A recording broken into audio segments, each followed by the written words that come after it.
Salut à toutes et tous, à celles et ceux que je n'ai pas eu l'occasion de croiser. C'est le dernier grand débat de cette journée. Rassemblez-vous, rapprochez-vous, parce que vous allez découvrir des personnes formidables.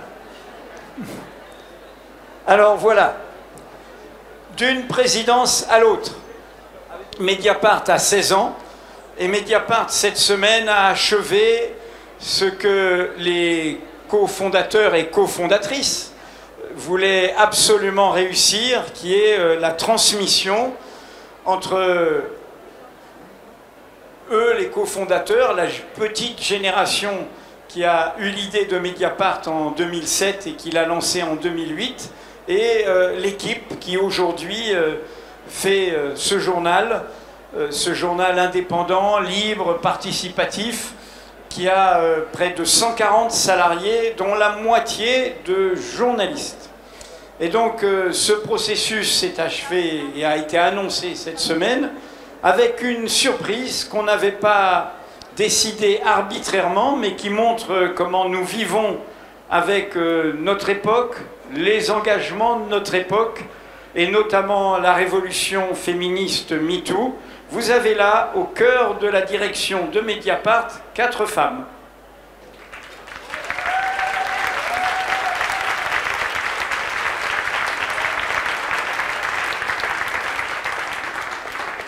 Alors, je vais les présenter, et puis après, voilà, c'est elles qui vont parler. Hein. Moi, alors, j'ai dû parfois faire des petites rectificatifs à plein de personnes.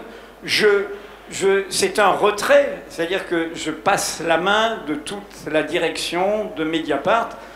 Tout le fardeau de la direction est désormais sur les épaules de Karine Fouteau. Mais je ne pars pas à la retraite de Mediapart. Je vais continuer à écrire et à intervenir dans les colonnes de Mediapart. Donc, Karine Fouteau, journaliste à Mediapart, depuis la création de Mediapart, journaliste qui a rejoint Mediapart sur un engagement, elle était aux Échos, et au moment où Bernard Arnault, l'un des oligarques qui aujourd'hui contrôle toute la presse et tous les médias français, prenait le contrôle des Échos. Et depuis 16 ans à Mediapart, Karine a d'abord traité toutes les questions de migration, d'hospitalité, de discrimination, fait toutes sortes de reportages, toutes sortes d'enquêtes, toutes sortes d'analyses. Et en 2018, première transition, avec Stéphane Aliès, elle a pris le relais du cofondateur, directeur éditorial François Bonnet. Sous leur impulsion pendant 5 ans, de 2018 à 2023, Mediapart a fait un bond sans équivalent, a passé le cap des 200 000 abonnés, a grossi en effectif, en contenu, en force. Et donc Karine incarne à la fois une bienveillance, une écoute collective et une très grande efficacité, une très grande volonté dans tout notre travail. Nos statuts imposent que la personne qui préside et dirige en termes de directeur de publication de notre entreprise soit un journaliste et que ce soit incarné par un journaliste. Et donc on a, avec Karine, ce qui était ma proposition, elle va vous dire comment elle l'a reçue, construit ensemble et avec tout le collectif qui anime Mediapart, cette succession pour qu'elle ait la force de l'évidence et qu'elle ait, comment dire, une sorte de... qui ait une grande joie, une grande douceur, une grande dynamique dont vous êtes témoin parce qu'il y a beaucoup de monde et je ne pense pas que vous veniez à mon enterrement. Voilà, et qui accompagne tout cela. Et donc, selon nos procédures, Karine a été élue à l'unanimité de notre conseil d'administration, où les salariés sont majoritaires, présidente et directrice de Mediapart.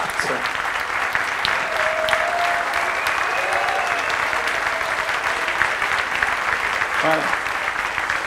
Alors, elle a à sa droite, à ma gauche, l'autre, ce qu'on appelle en termes juridiques mandataire social, ça veut dire quelqu'un qui a la signature, ça veut dire quelqu'un qui peut voilà, être responsable de tout ce qui se passe dans l'entreprise.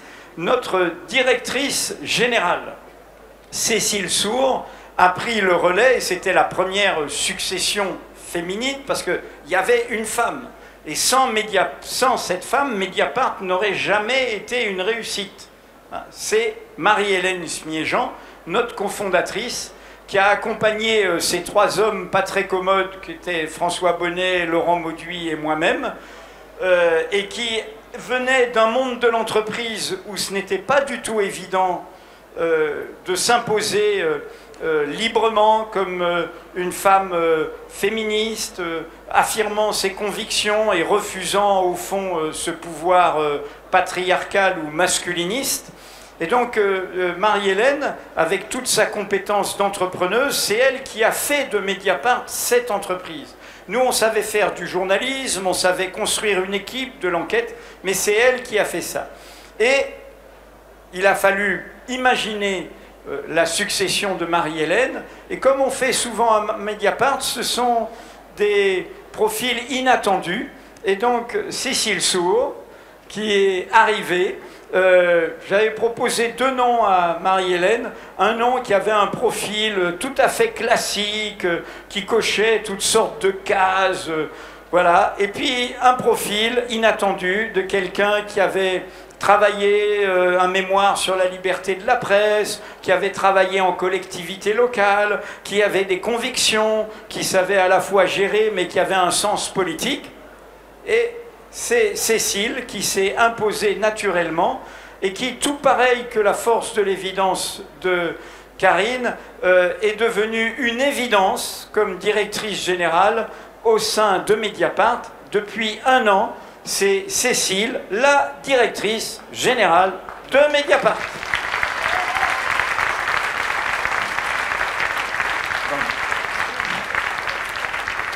Alors, je termine. J'aurais dû faire Monsieur Loyal dans un cirque. Hein. Je termine. Je termine. Après, je m'arrête. Je dire des bêtises, mais c'est joyeux, hein. Vous voyez, quel bonheur quand même, tout ça. Et donc, j'ai dit que Karine et Stéphane Aliès, qui dirigent aujourd'hui, attention, travail invisible, le pôle central d'édition de Mediapart. Il y a beaucoup de jeunes aujourd'hui. Et vous vous apercevez que Mediapart est plus lisible, plus accessible, mieux édité. Et là, il y a une équipe qui fait en sorte, et on a encore des progrès à faire, hein, sur la longueur des articles, sur leur lisibilité, et ainsi de suite, qui travaille, et elle est animée par Stéphane Aliès, avec notre responsable sur la photo, Sébastien Calvet, avec toute une équipe d'éditeurs, de spécialistes du data journaliste, de correcteurs, de correctrices, qui font ce travail-là. Et donc, il était en tandem avec Karine Fouteau. Il y a un an, on a organisé de la même manière une succession à la direction éditoriale, où là, dans nos statuts, ce qu'on espère que toute la presse et que des dispositions légales imposent dans les médias, la direction éditoriale, ça passe par un vote de la rédaction. Hein, il faut un vote pour que ce soit accepté et que ce soit sous le contrôle et l'acceptation de l'équipe éditoriale. Et donc, ce qui a été construit par Karine avec Stéphane, c'est un nouveau tandem qui est là devant vous, Lénaïque Bredou et Valentine Auberti, qui sont nos co-directrices éditoriales depuis septembre dernier. Alors, hop, hop. Alors, là, on passe dans les passages aussi de témoins. Lénaïque Bredou et Valentine Auberti ont rejoint Mediapart progressivement. Lénaïque était à l'AFP, à ce moment-là, à l'agence France Presse. Elle travaillait sur des choses très dures, sur le business, la Banque de Francfort, la finance, etc. Et elle a rejoint Mediapart, où elle a suivi notamment les questions de l'exécutif, le pouvoir politique, mais surtout c'est l'ENAIG qui a initié un domaine où Mediapart est emblématique. Vous vous en souvenez, c'est l'affaire Baupin. C'était 1 an et demi avant le MeToo mondial. Mediapart initiait les premières révélations, là c'était dans le domaine politique, sur les violences sexistes et sexuelles. C'est l'ENAIG qui a fait ça, à l'époque avec un confrère de France Inter. C'est l'ENAIG qui a affronté le procès qui nous a été fait, où toutes les victimes de Baupin étaient aussi poursuivies, un moment historique, hein, un procès d'1 semaine. Et c'est l'ENAIG qui a initié un domaine qui est très particulier d'enquête, comment on rend compte de la parole des victimes, comment on accumule les témoignages, comment on prend le temps de la douceur de l'enquête sur toutes les violences et les douleurs accumulées. Et tout ça a donné ce que vous connaissez à Mediapart, qui a été illustré par d'autres journalistes, Marine Turki, Sarah Brett, hein, c'est Adèle Haenel dans le cinéma, c'est l'affaire Depardieu, c'est l'affaire Poivre d'Arvor, c'est l'affaire Gérard Miller récemment, et ainsi de suite dans tous les domaines. Et à Mediapart, avant d'être directrice éditoriale, ce qu'on appelle en bon français notre responsable aux questions de genre, c'est-à-dire qu'elle veille au traitement de tout ça, mais aussi à comment on traite en interne tout ça dans nos relations internes. Et donc l'ENAIG s'est imposé dans ce processus pour la succession à la direction éditoriale, avec son dynamisme et sa façon de savoir fédérer tout cela et de donner du sens à notre travail d'information. Et elle l'a fait, donc à l'idée de Stéphane et de Karine, avec Valentine Auberti, qui avait fait un petit séjour à Mediapart, pas n'importe lequel, c'était en pleine campagne présidentielle, et puis qui après a été, comme moi je suis allé parfois sur des plateaux, dans des lieux de perdition télévisuelle, une émission qui s'appelle Quotidien, et où elle a, comme Karine sur Bernard Arnault, comme etc., elle a pris son risque et sa liberté parce qu'elle a rompu sur une censure qui est racontée dans Media Crash, hein, où elle a pris sa décision par rapport à une censure. Et c'est dans ce contexte que Valentine est revenue là où elle devait être, hein, à Mediapart, avec en symbolisant, un peu comme l'ENAIG, le domaine d'un territoire nouveau d'enquête, une pratique nouvelle qui est notamment la présence énorme maintenant dans Mediapart du multimédia, des vidéos, il y a les podcasts aussi, mais de tous les traitements, les films, y compris d'autres films que Media Crash, Guet-apens, et puis n'hésitez pas à contribuer au projet de film sur Sarkozy-Kadhafi. On a un petit peu besoin d'un coup de main, hein, pour faire ce grand documentaire sur la mère des batailles, hein, avec ce procès qui va durer 4-5 mois, hein, en 2025. Et donc Valentine incarne ça, c'est-à-dire qu'il y a un tandem qui incarne aussi comment Mediapart s'est développé. Alors, c'est pas à elle seule toute l'équipe dirigeante de Mediapart. Mediapart, il y a aussi un pôle marketing, Julie Soquel. Il y a surtout une équipe produit et technique qui fait que tout tient à Mediapart. Un journal numérique, bah, c'est des informaticiens, c'est des formats, et il y a toute une équipe qui est dirigée par Olivier Grange-Labat. Il y a le service abonné, vous vous êtes abonné, abonnez-vous, hein, bon. Eh bien, il y a une équipe, elle est à Poitiers, et elle est dirigée par Cédric Lepécuchel. Pareil, des itinéraires paradoxaux, il y avait des gens très spécialistes, des abonnements et tout. Ben Cédric, il était libraire. Mais le libraire, il sait ce que c'est que la relation avec le public.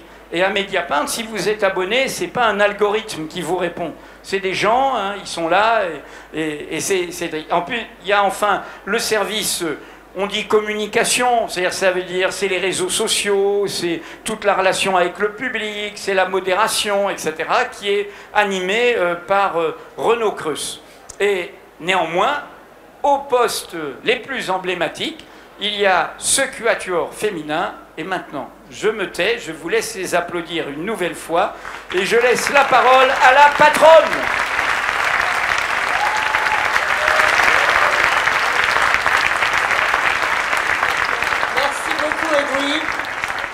Je ne peux pas commencer sans te remercier, ainsi que tous les cofondateurs de Mediapart.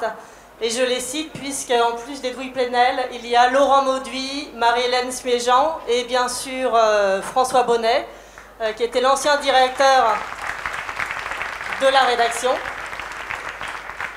Et sans eux, ce journal n'existerait pas. Donc je les remercie parce qu'ils ont eu l'idée d'abord de créer ce journal.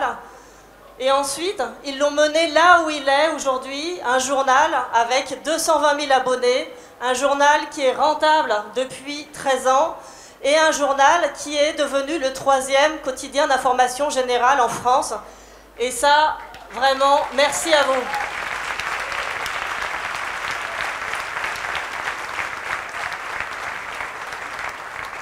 Parce qu'en plus d'être un immense journaliste qui a sorti un nombre de scoops incroyables, Edoui Plenel et l'équipe des cofondateurs se sont révélés être d'extrêmement bons hommes d'affaires et femmes d'affaires. Et ça, c'était pas forcément une évidence au départ. Donc voilà, on est tous vraiment très reconnaissants, toute l'équipe, de ce projet que vous avez mené là où il est aujourd'hui. Je voulais vous dire aussi évidemment le sentiment de responsabilité qui m'étreint en prenant la suite. Je sais que les défis sont immenses et j'essaierai d'être à la mesure, à la hauteur de la tâche à accomplir. Et puis, c'est vrai, la fierté, c'est celle de représenter cette équipe. Cette équipe, je la connais depuis le début, effectivement, parce que je suis arrivée à Mediapart en 2008, c'était les tout débuts. On n'était qu'une vingtaine, surtout des journalistes. On n'avait pas compris que pour faire un journal, il fallait aussi beaucoup d'autres métiers que des journalistes. Et on s'est lancé dans l'aventure avec plein de convictions, mais surtout une idée très simple, c'est que l'information avait un prix. Et je vous invite à vous remettre 16 ans en arrière. À ce moment-là, c'était très contre-intuitif. C'était les débuts d'Internet, c'était le début de ce moment incroyable d'Internet et d'une idée de partage entre égaux où tout le monde allait pouvoir échanger de manière horizontale. Et avec cette idée allait le fait que l'information devait être gratuite sur Internet. Et les fondateurs ont fait ce pari que l'information devait avoir un prix. Et que si nous voulions être absolument indépendants de tous les pouvoirs politiques et économiques, nous ne devions compter que sur nos propres forces, en vérité vos propres forces, puisque seuls nos lecteurs peuvent nous acheter. Et c'est ce qui fait aujourd'hui que nous sommes toujours dans cette situation complètement indépendants et que vous pouvez nous faire confiance, parce qu'il n'y a pas d'autocensure, il n'y a pas de risque de pression, d'où qu'elle vienne. Aujourd'hui, Mediapart, vous le savez, est un journal sans publicité, sans aide publique, sans actionnaire milliardaire et même d'ailleurs sans actionnaire tout court, puisque depuis 2019, nous avons créé cette structure, le Fonds pour une presse libre, qui chapeaute Mediapart, qui est une organisation à but non lucratif et donc qui garantit, qui préserve notre indépendance. Mais si nous voulons continuer d'être indépendants à l'avenir, cela suppose que nous engrangions toujours plus d'abonnés, puisque seuls eux assurent nos revenus et assurent que nous puissions continuer de vivre. Donc évidemment, pour nous, le défi est grand de toujours vous convaincre, de convaincre un public toujours plus large, toujours plus populaire, toujours plus jeune, parce qu'on a aussi une mission démocratique qui est de parler au plus grand nombre. Et donc, évidemment, c'est notre défi à nous de vous convaincre, toujours plus nombreux, de nous rejoindre, de vous abonner. Mediapart, c'est aussi effectivement cette équipe qui fait ma fierté. C'est cette équipe de femmes qui sont là autour de moi, mais enfin, qui sont surtout des compétences incroyables. Et puis, je sais pouvoir compter sur des journalistes et des salariés ultra motivés que j'ai vu arriver dans ce journal, que j'ai vu grandir. Edoui l'a dit, quand je suis arrivée en 2008, je quittais Les Échos. C'était une question d'indépendance déjà, le rachat par Bernard Arnault LVMH du quotidien économique. Et je me suis dit tout de suite que je ne voyais pas comment je pouvais continuer d'écrire dans un journal où le milliardaire qui était à sa tête avait de telles responsabilités dans la vie économique et comment allions-nous pouvoir écrire sur toutes les entreprises qui étaient les siennes. Et évidemment, quand Edoui m'a fait cette proposition, je me suis tout de suite dit que ça allait fonctionner. Je n'ai jamais eu le moindre doute. Voilà, j'ai été convaincue que forcément, avec de tels principes si clairs et si nets, ça fonctionnerait. Ensuite, j'ai suivi les questions migratoires pendant 10 ans et ça a été extrêmement important pour moi parce que j'ai écrit sur les questions de la fabrique de l'illégalité, de la manière dont l'Union européenne finançait les gardes-côtes libyens pour empêcher les migrants de partir de la rive sud de la Méditerranée. J'ai chroniqué les morts aux frontières, en mer, les frontières maritimes, dans le Sahara, et puis tous ces parcours incroyables. Il y avait cette facilité d'accès à des personnes, à des récits incroyables. Les questions migratoires, il suffit d'aller en bas de chez soi, on s'assoit sur un trottoir, on prend un crayon, on note ce que les gens ont à dire, et d'un coup, c'est des récits de vie tellement fous que la seule envie que vous avez, c'est de le retransmettre, puisque c'est aussi une des missions de Mediapart, de rendre visibles les invisibles. Donc ça, c'est quelque chose qui m'a beaucoup tenu, évidemment, qui continuera de me porter dans le projet que nous avons pour le journal. Et donc, cette équipe surmotivée, eh ben, je sais qu'elle est à mes côtés, elle est à nos côtés, toutes les quatre, pour mener l'aventure toujours plus loin, pour poursuivre. En fait, on va faire tout simplement... On ne va faire rien d'autre que tirer des fils.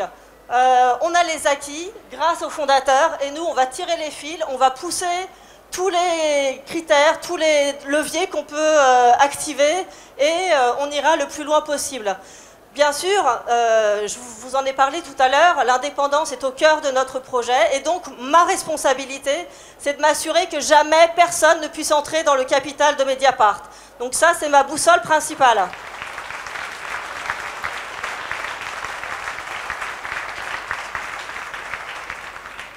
Les faits aussi, les faits, rien que les faits. On vit dans un monde, dans un système médiatique qui est gangréné par le poison, des messages de haine, par les fausses nouvelles. Donc notre rôle à Mediapart, c'est de replacer l'information au centre, l'information recoupée, vérifiée, documentée. Voilà, rien d'autre, la base, et nous assurer que nous nous distinguions grâce à des révélations. Mais je pense que c'est important de réapprendre ce que c'est qu'une information à un moment où la frontière entre le vrai et le faux est en train de s'effacer. Nous avons une grande responsabilité, nous, journalistes, dans l'espace démocratique qui est le nôtre, et nous devons tenir absolument cette ligne de la vérité et de la recherche de la vérité des faits avant toute chose. Et puis, évidemment, nous sommes un journal aussi qui cherche à donner du sens. Bien sûr, on est là pour faire des révélations, mais on est aussi là pour vous donner des clés pour comprendre le monde tel qu'il est. Donc, on ne cherche pas l'exhaustivité à Mediapart, on ne cherche pas, vous verrez que vous ne trouverez pas des dépêches en série, on ne cherche pas à tout raconter. Non, on fait des choix, on vous aide à faire le tri, à hiérarchiser. On sait qu'en plus, vous faites face à un flux d'informations innombrables. Donc nous, on est là pour vous dire, voilà, aujourd'hui, il y a ces 10 informations qui sont importantes. C'est celles-ci sur lesquelles vous devriez vous concentrer. Et puis, on est là pour vous aider à prendre du recul, à donner du sens, à produire de l'intelligibilité. Et puis, nous sommes un journal qui cherche à avoir de l'impact. Pourquoi ? Pas uniquement pour nous faire mousser par rapport aux collègues et avoir l'info exclusive avant les autres. Non, parce que nous considérons que c'est notre rôle de faire bouger les lignes, de provoquer des prises de conscience. Et nous pensons que c'est le meilleur moyen pour lutter contre la résignation qui guette notre société et pour lutter contre la banalisation des idées d'extrême droite.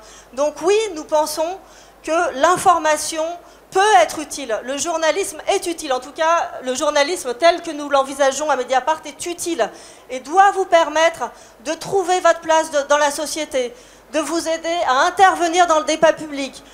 Vous avez le droit, et d'ailleurs vous ne m'attendez pas pour ça, pour être en désaccord avec nous. Et d'ailleurs nous sommes toujours très ouverts aux critiques que vous pouvez nous faire. Et même être en désaccord avec les articles. Peu importe, pourvu qu'il y ait du débat et de la discussion. Et surtout pour vous qu'on vous donne des clés pour vous inscrire dans le monde, dans l'espace démocratique tel qu'il est. Et surtout, je pense que c'est le plus important au regard des enjeux électoraux qui sont devant nous, les européennes de cette année, mais surtout la présidentielle de 2027, lutter contre l'indifférence. Voilà, et vous dire, nous pouvons agir, Mediapart a de l'impact, un très grand nombre de nos enquêtes ont produit des effets réels dans la vie publique. Je vais citer juste quelques exemples et puis ensuite je vais donner la parole. L'enquête sur Cahuzac a donné lieu à l'ouverture, à la création du PNF, le Parquet national financier, et à la Haute Autorité pour la transparence de la vie publique. Notre enquête en 2014 de Marine Turki et Karl Aske sur l'argent russe du FN, qui est devenu ensuite l'argent russe du RN, a donné lieu en 2017 à une loi qui d'ores et déjà, depuis ce moment, interdit tous les partis de se financer hors de l'Union européenne.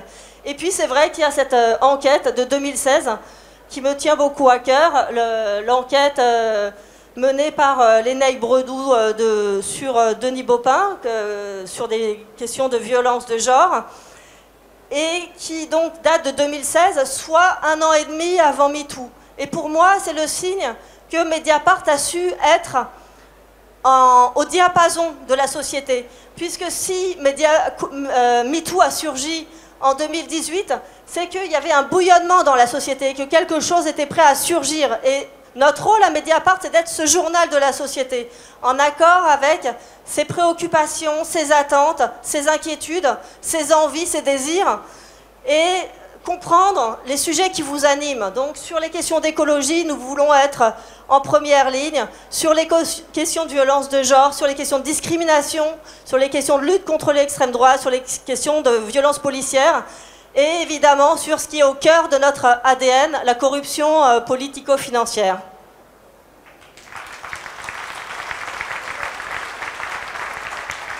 Et je cède la parole à Cécile Sour.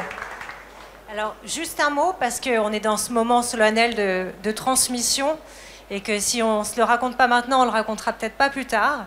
Je voudrais vous parler des coulisses de Mediapart, de ce journal qui est aussi une entreprise, pour rendre un petit peu hommage aux cofondateurs et cofondatrices, parce qu'ils sont très humbles, ils ne racontent pas forcément tout ça, et dire qu'au-delà d'avoir inventé un modèle économique qui cartonne depuis 16 ans, d'y avoir cru alors que personne n'y croyait, d'avoir eu des intuitions folles et d'avoir amené un journalisme de qualité, exigeant, transparent, indépendant sur le devant de la scène médiatique française.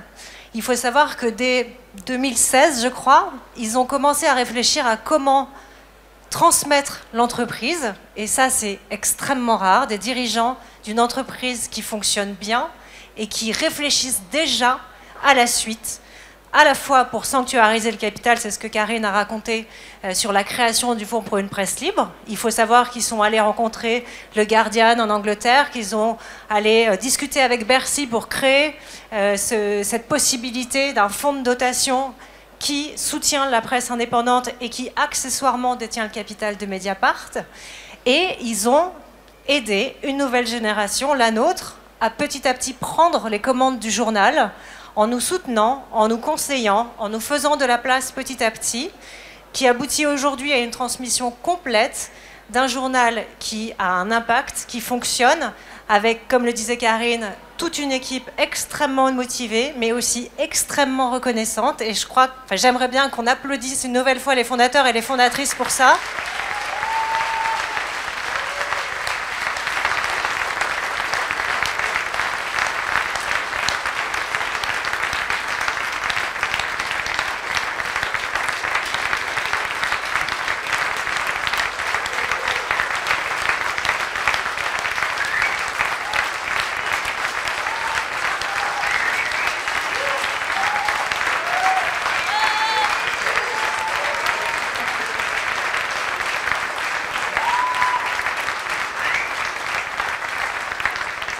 Voilà, parce que cette transmission se passe dans la douceur, comme l'a dit Edoui plusieurs fois, dans l'harmonie, dans la joie, dans l'enthousiasme.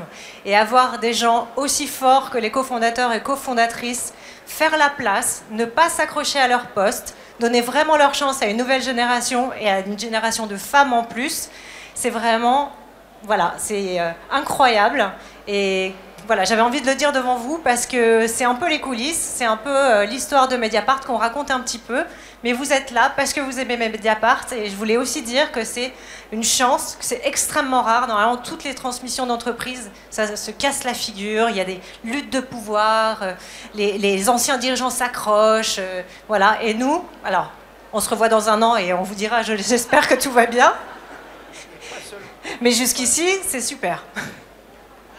Oui, et pas seulement les entreprises, la politique aussi.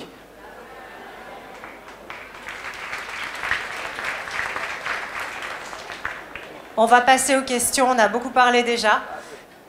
Bonjour. Moi, j'avais une question sur quelles sont éventuellement les menaces que vous avez identifiées. Vous parlez d'un monde merveilleux avec un modèle économique ultra gagnant et vous avez construit quelque chose d'unique, d'indépendant, alors qu'aujourd'hui, j'ai l'impression que les principales menaces des médias, c'est soit qu'ils sont trop petits et qu'ils n'ont effectivement pas ce modèle économique construit depuis des années qui fait qu'aujourd'hui, vous êtes très solide, ou alors, l'autre menace principale, c'est évidemment le manque d'indépendance et des médias qui sont soit dépendants des pouvoirs publics ou des milliardaires comme Bolloré ou aujourd'hui Rodolphe Sadé. Vous, qu'est-ce qui pourrait éventuellement menacer l'avenir de Mediapart dans les prochaines années ? La menace principale, c'est l'arrivée de l'extrême droite au pouvoir en 2027. Et donc, évidemment, c'est contre ça que nous devons nous prémunir, nous devons enquêter. Nous, nos outils, c'est l'enquête, c'est l'information. Donc, à nous de prendre nos responsabilités et de tout faire pour faire dérailler la présidentielle de 2027, en tout cas la campagne de Marine Le Pen. Et évidemment, on se prépare, on commence à y réfléchir parce que forcément, nous serions attaqués. C'est une évidence. Vu l'état de la Constitution française, beaucoup de choses pourraient passer sans trop de difficultés, sans même modifier sans avoir à modifier quoi que ce soit. Donc, on y réfléchit, on pense à des scénarios. Pour nous, c'est, je pense, la principale menace. Après, vous l'avez dit, en fait, ce qui handicape le secteur, c'est le manque d'indépendance. Le risque pour beaucoup de journaux, c'est le lien de dépendance trop fort qu'ils ont, soit avec les aides publiques, soit avec les GAFAM, par exemple. On vient de voir Le Monde signer un accord avec je ne sais plus quelle plateforme de l'intelligence artificielle. Bon, pour nous, c'est quelque chose qu'on ne fera jamais. Jamais on ne se mettra dans les mains de n'importe quel acteur, enfin, et surtout des acteurs si importants du monde économique. Donc, d'une certaine façon, pour moi, ces médias-là se mettent dans la main de puissance et donc mettent leur modèle en péril. Par exemple, si Marine Le Pen arrive au pouvoir et qu'elle coupe les aides publiques, bah nous, on sera, pour le coup, là, on sera pas impacté parce qu'on ne reçoit pas d'aide publique. Donc, c'est toujours la même chose. Tout tourne autour de cette nécessité de n'être dépendant que de nos abonnés.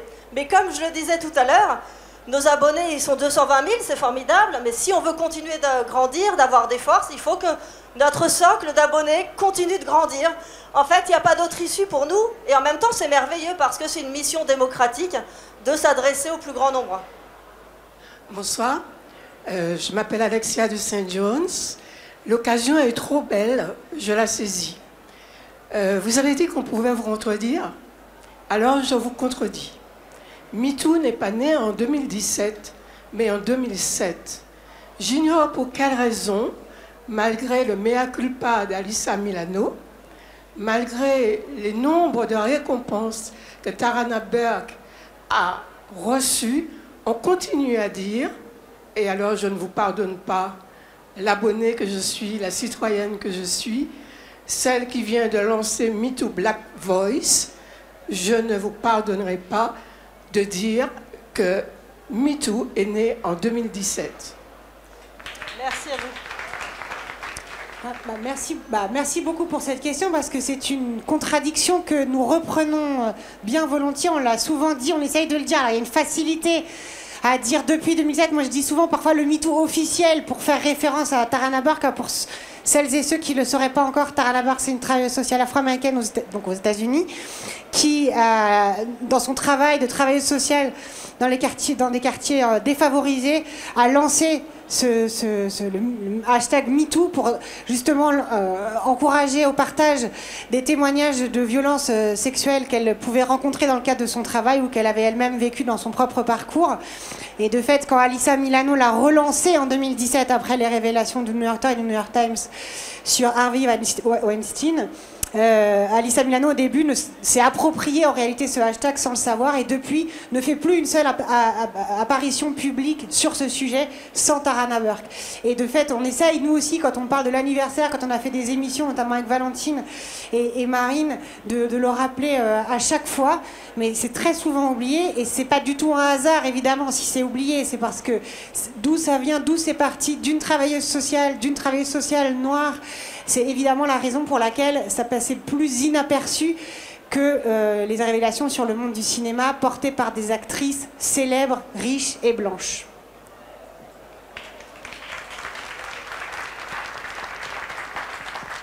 Vous nous pardonnez alors? Bonjour, vous avez un petit peu évoqué cette question, mais je voulais un peu savoir votre position sur les aides à la presse. Parce qu'en effet, Mediapart existe depuis longtemps. Les aides à la presse sont toujours principalement octroyées à la presse papier et beaucoup aux mêmes médias. Donc je voulais savoir, voilà, est-ce que c'est un enjeu pour vous et quelque chose sur lequel vous voulez faire évoluer le pouvoir, voilà, qui est plus les médias indépendants, qui aient aussi accès à ces aides, notamment les médias numériques qui sont un peu délaissés. Voilà, quelle est votre position sur cette question? Merci. Effectivement, comme en ce moment, il y a les états généraux de la presse, c'est l'occasion pour nous, j'ouvre une parenthèse pour dire que nous, on n'attend absolument rien de ces états généraux parce qu'ils sont pilotés par l'Élysée. Et on voit mal comment des journaux, qui sont par définition normalement des contre-pouvoirs, pourraient attendre quelque chose de l'exécutif pour l'amélioration du secteur. Parenthèse refermée. Sur les aides à la presse, donc comme je vous l'ai dit, nous on n'en touche plus aujourd'hui, on en a touché au tout début de Mediapart. En fait, on les a acceptés jusqu'au moment où on a été à l'équilibre. Et donc à partir du moment où nous avons été rentables, nous avons refusé de continuer d'en toucher. Et donc évidemment, on comprend bien que pour certains journaux, c'est important de recevoir ces aides à la presse. En revanche, ce dont on est sûr, c'est qu'il faut absolument revoir leur répartition. Et qu'aujourd'hui, quand on regarde les chiffres, les propriétaires de journaux, les journaux qui touchent le plus d'aide à la presse sont les journaux les plus riches, sont les journaux aux mains de quelques milliardaires. Je pense en priorité à Bernard Arnault, donc le propriétaire de mon ex-journal. Voilà, et évidemment, c'est un scandale. Il faut absolument faire en sorte que cet argent public soit mieux réparti et aille notamment aux acteurs qui vraiment s'intéressent à la presse, à l'innovation, au développement, qui ont au cœur de leur métier l'idée de faire de l'information. Et donc, on veut une meilleure répartition, mais aussi une plus grande transparence. Ça nous paraît aussi évidemment absolument indispensable. Vous savez à quel point on tient à cette notion-là. On y tient parce qu'on exige beaucoup des représentants politiques en termes de transparence. Nous, du coup, nous devons absolument d'être transparents. C'est d'ailleurs pour ça que chaque année, nous rendons publics nos comptes, tous nos comptes, et que nous organisons le plus d'événements publics pour justement être en lien direct avec les abonnés et puis les personnes qui pourraient avoir envie de connaître Mediapart. Et donc cette transparence, elle est nécessaire pour retisser le lien de confiance entre les journaux et les lecteurs. Sans ça, évidemment, le lien ne va cesser de se dégrader. Bonsoir. Bonsoir, merci beaucoup pour cette journée, c'était vraiment passionnant. Moi j'ai assisté à la conférence à 14h30 MeToo et après comment lutter contre l'extrême droite, donc vous avez bien mis en avant tous les articles que vous faites, les enquêtes, ce qui est vraiment bien sûr passionnant et comme un outil pour lutter contre les violences sexuelles et l'extrême droite. Moi, ce qui m'intéressait de savoir, c'est quelle réaction vous avez de vos lecteurs, de nous les abonnés. Est-ce que ça marche, ces articles? Je ne sais pas si vous pouvez dire quels articles sont les plus lus sur votre plateforme ou pas, et vous parlez un peu des nouveaux abonnés que vous allez chercher. Est-ce que vous trouvez un changement? Est-ce que les lecteurs sont intéressés par des sujets différents? Est-ce que dans l'avenir de Mediapart, vous allez traiter de sujets différents que peut-être vous ne traitez pas encore? Ou est-ce qu'au contraire, vous avez parlé de l'écologie, MeToo, l'extrême droite, on reste sur ces zones-là? Un début de réponse, et je laisserai compléter si jamais... Je vais plutôt essayer de vous répondre en vous disant comment on travaille chaque jour et comment on se préoccupe pas trop de combien de personnes ont lu les articles, etc. Bien sûr que le but est d'atteindre le public et que le message qu'on porte touche, sinon ça n'a aucun intérêt. Donc on veut faire un journalisme d'impact. Mais au quotidien, on ne débriefe pas le journal de la veille en disant tel article a été lu tant de fois, etc. Notre boussole, ce sont les faits d'intérêt général, les révélations sur les pouvoirs, quels qu'ils soient, et un rôle de vigie, porte-voix des sans-voix, etc. Dans notre projet éditorial, on a mis comme priorité éditoriale et comme nécessité d'accélérer et de renforcer notre couverture, c'est l'écologie, l'extrême droite, les médias. Concrètement, ça se traduit par exemple pour les sujets liés à l'écologie à le fait de dédier 2 personnes du pôle enquête aux enquêtes sur les sujets écologie, en plus de la couverture qui est déjà faite de ces sujets par le pôle écologie lui-même. Sur l'extrême droite, c'est le lancement de la newsletter In Extremis, enfin tout ça vous avez déjà dû le voir. Et sur les médias, c'est l'embauche d'un journaliste pour traiter la question des médias qui était jusqu'ici partagée par plusieurs journalistes et qui était fort traité par Laurent Mauduit lorsqu'il était dans nos effectifs, mais voilà, il n'est plus là comme au quotidien. Donc voilà les priorités qu'on a réaffirmées, en plus évidemment des VSS, de la lutte contre la corruption et de la lutte pour l'émancipation et contre les discriminations, pour le dire hyper vite. Moi j'ai une question, vous avez développé beaucoup de choses effectivement sur l'indépendance économique, et c'est magnifique. J'avais une question sur l'indépendance politique. Comment mettez-vous en place et qu'est-ce que vous mettez en place? Est-ce qu'il est nécessaire de mettre en place quelque chose pour maintenir une indépendance politique par rapport à l'ensemble de du casting politique qui existe en France? C'est pour moi? D'accord. Non, mais en fait, mettre en place, déjà, bon, alors, juste, du coup, j'en profite, parce que Valentine vient de me le souffler, que les journalistes de Mediapart sont une déclaration d'intérêt et que s'ils ont des responsabilités, en dehors du fait que s'ils détiennent une entreprise, des actions, etc., bon voilà, mais s'ils ont des responsabilités dans les associations, des collectifs, des partis politiques, ça doit être mentionné dans cette déclaration d'intérêt qui figure en bas au moment de la biographie de chaque journaliste. Ça, c'est un point. Mais par ailleurs, l'indépendance politique, elle s'éprouve, en fait. On peut la déclarer, on peut la décréter. Bien sûr qu'on est indépendant, au sens où on est un journal qui porte des engagements. Ça a toujours été le cas, c'est toujours le cas, et ce sera toujours le cas. En tout cas, je le souhaite. Mais cet engagement-là, il n'est jamais lié aux intérêts d'un parti, d'un groupe, d'une personne. Ça a toujours été le cas, c'est le cas, et j'espère que ce sera toujours le cas.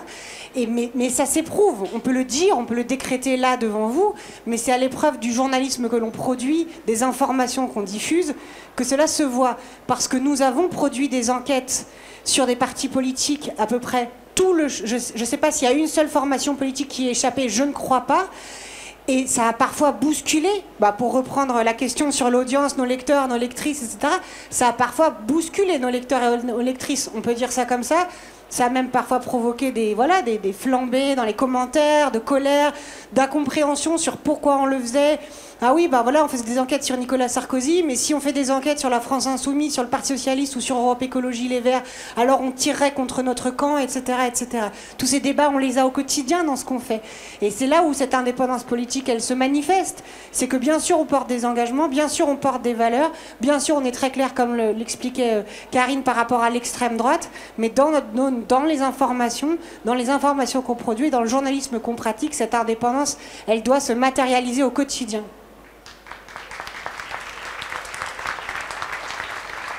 Oui, bonsoir. La question que je pose est surtout à Edwy. Bravo pour cette belle réalisation que Alain Minck n'avait pas saisie. Maintenant que tu es libéré un petit peu de ce fardeau, de ce poids de l'entreprise, est-ce que, malgré ta discrétion, tu peux nous parler un petit peu de tes projets? Je l'ai dit tout à l'heure, l'équipe a souhaité que je continue à écrire, donc je vais continuer à écrire dans Mediapart. Ils m'ont demandé aussi, à partir de la rentrée prochaine, à partir de septembre, de faire une sorte de rendez-vous en vidéo, d'entretien, un peu comme j'ai fait récemment avec Elias Sambar sur la Palestine ou avec le cinéaste mauritanien Abderrahmane Sissako. Je pense que ça va s'appeler l'échappée. Hein, l'échappée. Voilà. Hein, c'est une façon de dire, c'est un peu ce que m'a dit Karine, il faut que ce soit à ta manière, un peu une carte libre. Voilà, tu fais un rendez-vous comme ça. Bon, voilà, donc je vais être présent dans ce cadre-là, comme un membre écrivant de l'équipe. Pour le reste, comme j'ai déjà fait, il va m'arriver de faire des livres, peut-être moins de livres. J'ai fait beaucoup de livres, j'allais dire, d'intervention très liées à la dynamique collective de Mediapart. Donc j'ai peut-être des choses plus personnelles à faire. Mais je voulais dire aussi quelque chose, on en a convenu, les 4 cofondateurs. Marie-Hélène Smiéjean est la présidente de l'Association du droit de savoir, qui est l'association du droit de savoir, c'est notre verrou moral.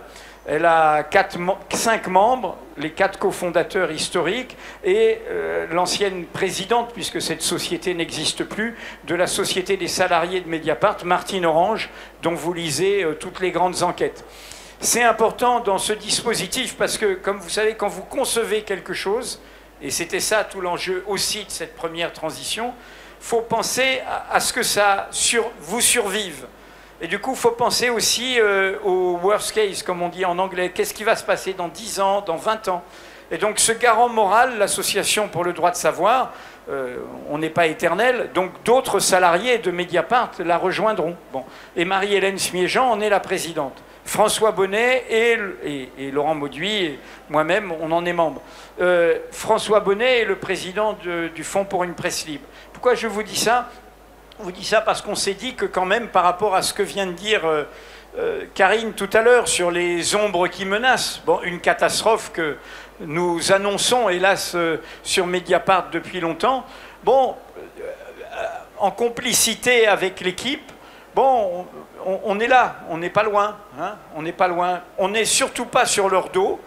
Je ne sors pas par la porte pour rentrer par la fenêtre, sinon Karine, et à juste titre, me boutterait le derrière. Voilà, donc c'est important. La confiance qui s'est construite aussi, c'était cela, parce que c'est normal. On se dit, ouais, ils disent qu'ils arrêtent, mais est-ce qu'ils vont vraiment arrêter? Est-ce qu'ils vont vraiment lâcher tout? C'est là où il y a quelque chose pour moi de très bouleversant, et c'est pour ça que je faisais l'allusion à la politique. Hein.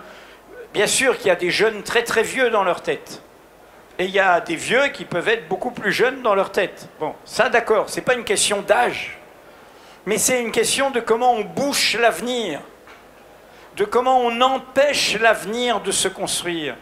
Regardez autour de vous, dans la politique française ou internationale, comment on crée un contexte où, au fond, ça ne peut pas me survivre. Ça ne peut pas exister sans moi. Comme je l'ai dit en faisant une mauvaise blague en interne, mais je la fais publiquement. Il y a certains qui devraient faire mieux de ce point de vue. Tout le monde a compris l'allusion? Non, personne n'a compris. Donc ça va. Donc voilà, c'est ça que je veux dire. C'est-à-dire construire quelque chose et le faire avancer. Donc voilà, après, connaissez, j'ai dit, et c'est l'histoire de Mediapart. J'ai dit qu'un des formules de Mediapart, c'est un poème d'un poète républicain espagnol, un très grand poète, Antonio Machado. Caminante no hay camino. Toi qui chemines, il n'y a pas de chemin, le chemin se fait en marchant. Donc on verra, mais voilà. Mais là, ce qui est sûr, c'est qu'il y a, vous l'avez vu pendant toute cette journée, et tous les débats et toutes les rencontres, il y a vraiment un collectif d'individualité. Je dis bien collectif d'individualité, c'est-à-dire c'est collectif et c'est en même temps des personnes avec leur caractère, leurs identités, leurs particularités. Et ça c'est très très fort et c'est vraiment très spécifique à cette histoire. On a grandi ensemble, on a appris les uns des autres ensemble. On est des autodidactes dans ce métier. On apprend de son collègue de travail. On apprend et on a tous appris. Et moi, j'ai appris. Hein, j'ai appris et ils m'ont appris. Ils et elles m'ont appris beaucoup de choses. Voilà.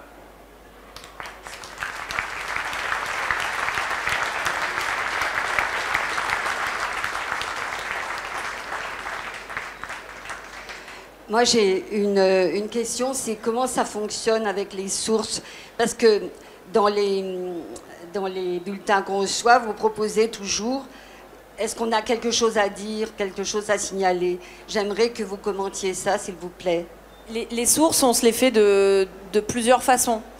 En effet, il y a des gens qui nous écrivent, qui ont des choses à nous raconter, qui ont envie de prendre la parole, qui ont envie de lancer l'alerte. Et donc, grâce au pôle abonné de Poitiers, qui a un sous-service édito, c'est-à-dire qui reçoit tous les mails dans la boîte contact, opère un tri et redirige. Et puis après, chaque journaliste s'en saisit ou pas et refait un autre tri. Voilà, ça, c'est des choses qui nous viennent et qui nous permettent de développer de nouvelles sources. Et puis, il y a évidemment, et il ne faut jamais l'oublier et jamais négliger cet aspect-là, les sources qu'on se fait et d'initiative. Et notre boulot chaque jour, c'est de connaître toujours plus de gens, en fait, à questionner, à interroger et de les diversifier. Et donc, qu'est-ce qu'on fait quand on traite un sujet, qu'on est spécialiste ou qu'on a un sujet en charge, on va scanner, tapisser toutes les personnes susceptibles de nous parler. Donc il y a les sources académiques, institutionnelles, dans le champ de la recherche. Et puis il y a des personnes qu'on va identifier parce qu'elles sont dans le débat public, parce qu'on aura compris à travers une déclaration que peut-être elles auraient des choses à nous dire, des gens qu'on va aller chercher et qui peut-être ne nous parleraient pas a priori, mais qu'on va essayer de convaincre et avec qui on va essayer de nouer une relation de confiance. Car après tout, une source, c'est beaucoup de la patte humaine en fait. Et quelle que soit la personne, quelle que soit la source, quelle que soit sa position, son statut, sa proximité ou pas avec nous, il y a une qualité indispensable, c'est une forme d'empathie et une curiosité sans borne en fait, pour pouvoir accueillir ce qui n'était pas prévu, la surprise et l'information à la fin en fait. Voilà comment je le dirais. N'oublie pas, vertu du numérique, et c'est en effet dans les mails et à la fin de tous les articles enquête, grâce aux informaticiens de Mediapart, la boîte sécurisée, totalement sécurisée. Vous êtes à la DGSE, à la DGSI, à Bercy, à Matignon, à l'Élysée. Voilà. Eh ben, vous avez un endroit où vous pouvez, en étant sûr que votre anonymat sera préservé, nous envoyer les documents que nous attendons.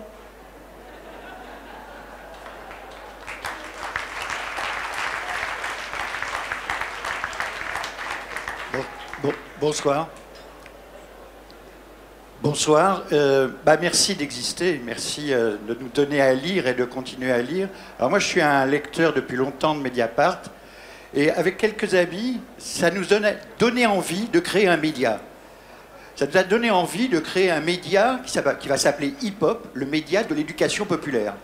Parce qu'on travaille cette question de l'éducation populaire depuis Condorcet, ça commence à dater, mais on se rend compte toujours que c'est pas facile d'expliquer les choses pour qu'on se fasse comprendre. Qu'on soit prof, qu'on soit... Voilà. Et moi, la question que j'avais envie de vous poser, c'est aujourd'hui, cette nouvelle équipe... Vous attendez quoi de vos lecteurs et de vos lectrices, à part vous acheter, je sais très bien qu'on est les seuls à avoir ce pouvoir. Mais d'une manière plus de la ligne politique, Edwy Plenel disait tout à l'heure que Mediapart est un journal participatif, mais c'est un peu la tarte à la crème, c'est la participation. Certains politiques l'ont employé pour en faire des choses pas terribles d'ailleurs, De Gaulle par exemple, mais la participation, voilà. Piège à con, disait-on à un certain moment. Qu'est-ce que vous attendez de vos lecteurs ? on attend de nos lecteurs qu'ils nous fassent part de leurs préoccupations, de leurs attentes, pour qu'on comprenne l'écho du monde, le bruit du monde, pour qu'on saisisse dans quel espace-temps on vit avec eux, en fait. Pour nous, c'est une but témoin de ce que c'est que la société à un moment donné. On attend des critiques aussi, comme ça a été le cas tout à l'heure. On est là pour se faire bousculer. Donc c'est un échange, c'est un dialogue, c'est un échange. C'est le fait de s'ouvrir aux autres et de recevoir, de donner. Enfin, voilà, je crois que c'est un lien qui est de cet ordre-là. Et puis, vous parliez d'éducation populaire, c'est quelque chose qui nous tient à cœur et on souhaite être accessible au plus grand nombre. Donc aujourd'hui, on fait vraiment un travail en profondeur pour nous rendre accessibles, pour nous assurer que nos articles sont lus de A à Z, qu'ils sont suffisamment pédagogiques, qu'ils sont suffisamment compréhensibles. Donc il y a tout ce travail d'édition dont on a parlé aujourd'hui et puis qu'a évoqué Edoui. Tout le travail qu'on fait aussi avec les nouveaux formats vidéo et audio qu'on est en train de développer pour aussi aller chercher les gens là où ils sont, pour nous faire connaître et puis pour parler avec les mots, tout en restant évidemment bien ancré sur notre manière de faire du journalisme, mais comprendre les formats de langue, les formats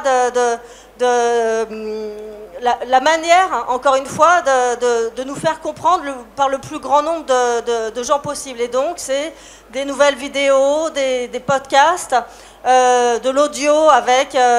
Là, ce qu'on est en train de développer aujourd'hui, peut-être vous avez eu l'occasion d'écouter la série qui est consacrée à la carrière d'Edoui et à ses enquêtes, mais aussi de plus en plus les dessous de la manière dont on travaille, les articles lus, nos articles lus, qui sont lus par des comédiens, qui sont aussi un accès pour certains en mobilité, qui ne sont pas forcément attachés à leur ordinateur ou à leur téléphone, et donc qui peuvent avoir accès à Mediapart un peu partout.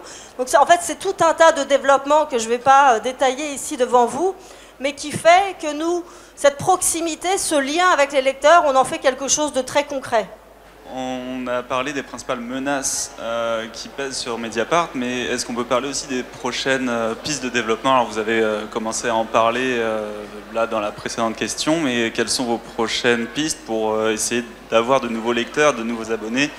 Et est-ce que vous ne pensez pas avoir atteint une sorte de plafond de verre au niveau des abonnés? Est-ce que vous pouvez pas, est-ce que vous arriverez à dépasser ce stade? Voilà. Alors, pour vous répondre le plus rapidement possible, on a souvent ce débat en interne sur la question du plafond de verre ou pas, mais pour remettre en contexte, par exemple, à fin 2022, justement, on avait l'impression qu'on commençait à stagner un petit peu.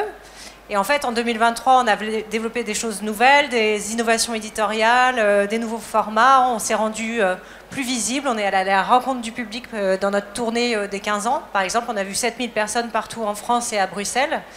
Et on a réussi à faire croître nos abonnements de 8,3% sur l'année 2023. Donc effectivement, il y a des efforts en plus à faire. Il y a être à l'écoute de la société, être à l'écoute des lecteurs et des lectrices, comprendre ce qu'ils attendent, sans pour autant que ça dicte la ligne éditoriale, ça évidemment, c'est pas la question, mais essayer de faire évoluer nos produits, nos manières de mettre en scène, nos propositions éditoriales. C'est un travail constant, mais on pense, cette équipe de direction en tout cas pense, mais l'ancienne aussi le pensait, qu'il n'y a pas de plafond de verre. Et on pense qu'on a des choses importantes à faire connaître. On pense qu'on a des publics à aller toucher, notamment la jeunesse, dont on raconte et chronique beaucoup les combats. Et on souhaite continuer à croître, même s'il faut pour ça faire encore plus d'efforts que ce qu'on a pu faire à certains moments, notamment pendant la crise Covid, où évidemment les abonnements se sont envolés, pour nous comme pour d'autres acteurs de la presse. Mais voilà, on ne pense pas avoir atteint le plafond de verre et on fait tout pour continuer à faire croître le nombre de nos abonnés. Et la principale recette, c'est des bonnes informations, des révélations, et c'est comme ça qu'on arrive à attirer toujours plus d'abonnés. Hein. Franchement, ça ne se résume pas qu'à ça, mais enfin, ça tient quand même beaucoup à ça. Donc, continuez à faire un bon journalisme. Bonsoir. Déjà, merci. Merci déjà d'avoir fait le choix de transmettre votre bébé, en quelque sorte, à ce quatuor de femmes de talent, parce que c'est, pour moi, c'est un sens, en fait. même la question de l'égalité salariale au sein de Mediapart, les choix que vous avez faits, notamment pendant la période du Covid. Ouais, d'accord. Les 5 jours attribués aux salariés, toutes ces questions sociales, au sein de Mediapart, ça a un sens pour moi. Et c'est pour ça que je suis abonnée, alors que j'ai la possibilité, grâce à mon travail, d'avoir accès gratuitement à Mediapart. Donc c'est un choix politique que je fais. Et justement, moi j'ai les moyens. J'ai les moyens de payer un abonnement. C'est un luxe que j'ai. Et je voulais parler justement de la question de la gratuité. Je sais que Arrêt sur Image fait le choix de laisser à certaines personnes qui ne sont pas abonnées certaines émissions ou certains articles qui ont rencontré un certain succès auprès des abonnés. Je sais que le média laisse l'accès gratuit à tout le monde. Moi, la question que je me posais, et notamment pour la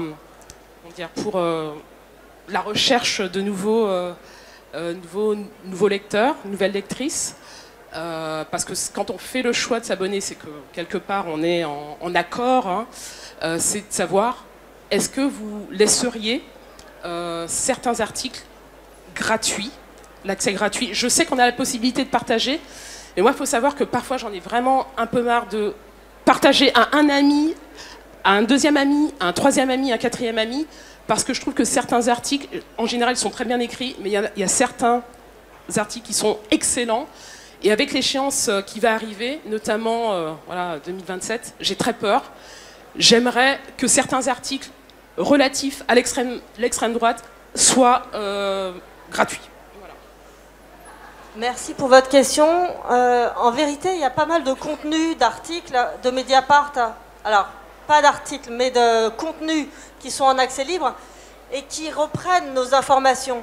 Je pense évidemment à notre émission À l'air libre, qui est en accès libre et à beaucoup d'entretiens, de retours sur nos enquêtes, qui donnent à voir vraiment à la fois des informations, mais aussi le ton de Mediapart, mais aussi ses engagements.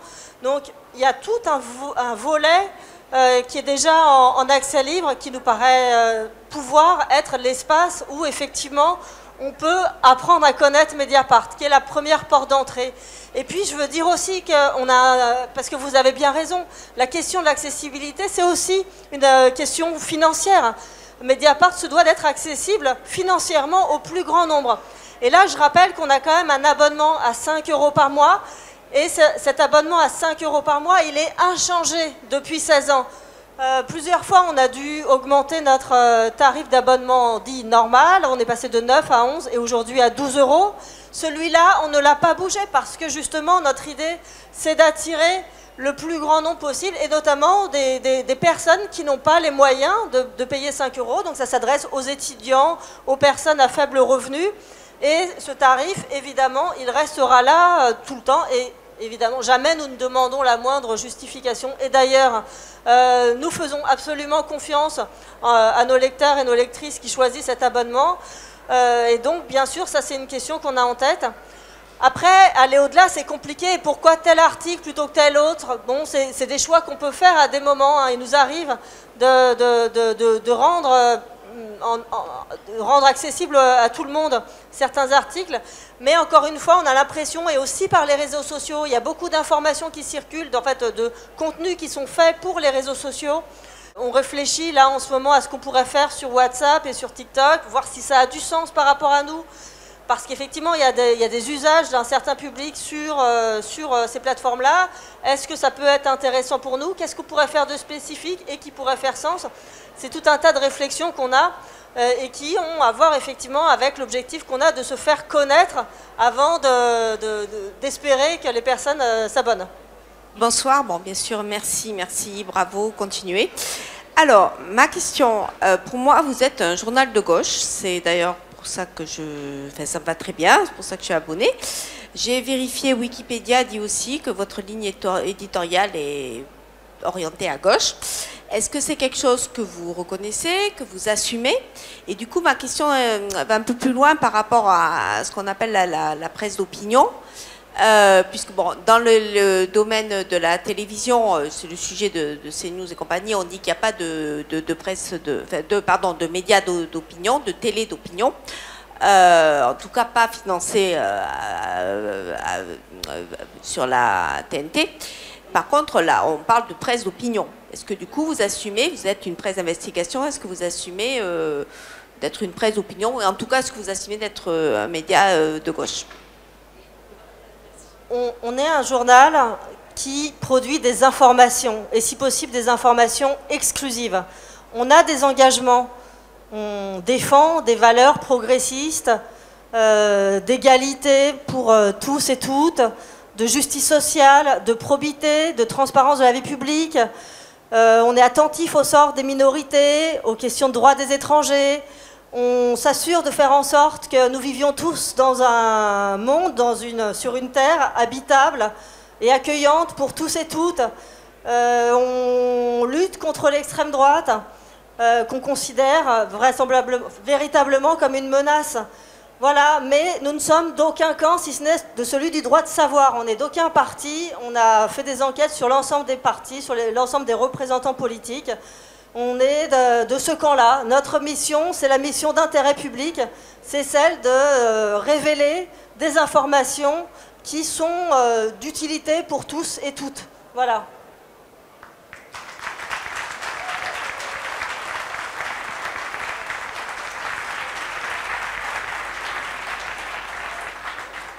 Eh bien, longue vie à Mediapart et bonne chance